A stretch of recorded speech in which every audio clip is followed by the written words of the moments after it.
शुरू किया था, आज वो 3132 रुपये पेंशन शुरू हो गया, उनके बीच में जाएंगे।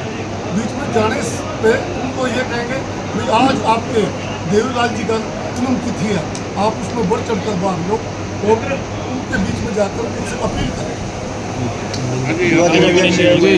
एडवोकेट साहब, आज क्या कार्यक्रम रखा गया आज के? सबसे पहले तो लोकतंत्र के स्तंभ छायाकार पत्रकार साथियों, मैं आप सभी का यहाँ पहुँचने पर जिला करनाल की युवा की टीम की तरफ से स्वागत करता हूँ, अभिनंदन करता हूँ।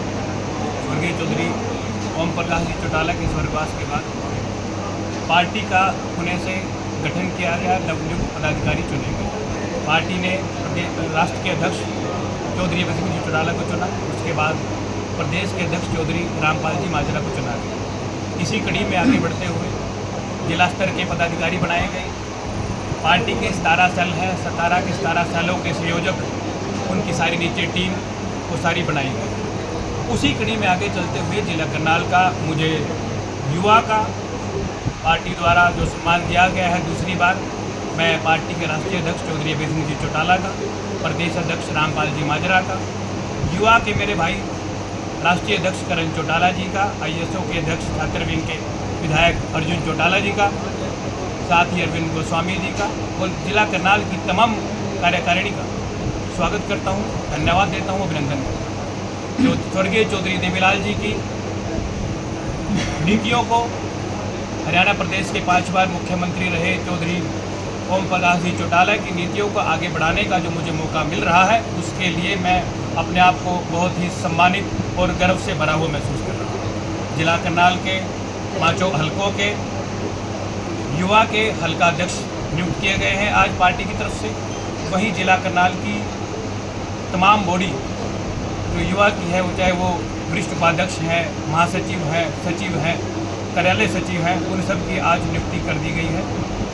मैं उन सभी को अपनी तरफ से हार्दिक शुभकामनाएं देता हूं, उनके साथ साथ पार्टी के उज्जवल भविष्य की कामना करता हूं। जो कार्यक्रम होने जा रहा है उसको कैसे सफल बनाया जाएगा तमाम युवाओं द्वारा? 25 सितंबर का कार्यक्रम हम हमेशा ही एक त्यौहार के रूप में मनाते हैं। हमारे लिए वो किसी दिवाली होली से कम नहीं है। इंडियन नेशनल लोकदल पार्टी एक कार्यकर्ता बूथ स्तर पर जाकर के, गांव के स्तर पर जाकर के, ब्लॉक स्तर पर जाएगा और हर एक व्यक्ति को चौधरी देवीलाल जी की नीतियों से अवगत कराएगा। जो नई पीढ़ी है, जो शायद नहीं जानती कि युग पुरुष चौधरी देवीलाल जी कैसे आदमी थे, कैसा उनका व्यक्तित्व था, कैसी उनकी विचारधारा थी, उनसे अवगत कराएगा और उनको कहीं ना कहीं कन्विंस करेगा कि वो वहाँ जाएँ और अपने नेताओं के विचार सुने। हरियाणा का भविष्य इन्हीं नेताओं के हाथ में है। आज हालात देश के और प्रदेश के आपसे छिपे हुए नहीं है, चाहे वो रोजगार की बात है, भ्रष्टाचार की बात है, चाहे वो किसानों की बात है, व्यापारियों की बात है। आपके शहर करनाल में व्यापारियों के साथ क्या दुर्व्यवहार किया गया, उनकी दुकान पे जाके उनकी बेइज्जती की, उनको जलील किया गया, ये बहुत ही शर्मनाक बात है। इसके साथ ही मैं आपको एक बात और बता दूँ, स्वर्गीय चौधरी सत्यपाल मलिक जी जो 4 स्टेट्स के गवर्नर रहे, केंद्र में मंत्री रहे, उनको राजकीय सम्मान ना देना ये सरकार की एक संकीर्ण और छोटी और सबसे घटिया स्तर की सोच को दर्शाता है।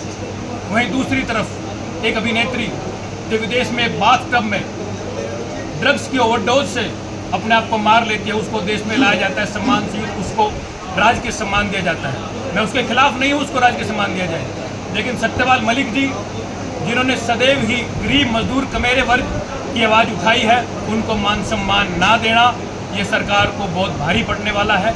इससे ना केवल एक समाज नाराज हुआ है, बल्कि वो हर गरीब मजदूर कमेरा वर्ग नाराज हुआ है, जिसकी आवाज़ वो समय समय पर उठाते रहे।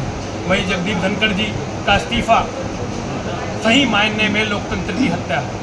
ऐसा व्यक्तित्व, ऐसी विचारधारा, ऐसी सोच वाला आदमी, महामहिम उपराष्ट्रपति चौधरी जगदीप धनखड़ जी, उनका इस्तीफा धक्के से लिया गया। आज तक उनको ये नहीं पता किस हॉस्पिटल में भर्ती हैं, वो कहाँ है, ठीक है नहीं है। ये सरकार की सारी साजिश है, षड्यंत्र है। सरकार को इन बातों का, इन कामों का, इन कुकर्मों का खामियाजा आने वाले समय में भुगतना पड़ेगा।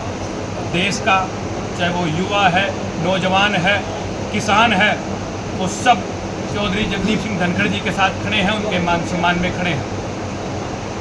धन्यवाद। राणा जी क्या कहेंगे, 25 सितंबर का कार्यक्रम क्या रहेगा और कितने लोग आएंगे, पहुंचेंगे वहाँ पर? प्रकार हम ये तैयारी समझो आप, हमारी ये यूथ की जो टीम है ये कमांडो होती है जो सबसे आगे काम करती है।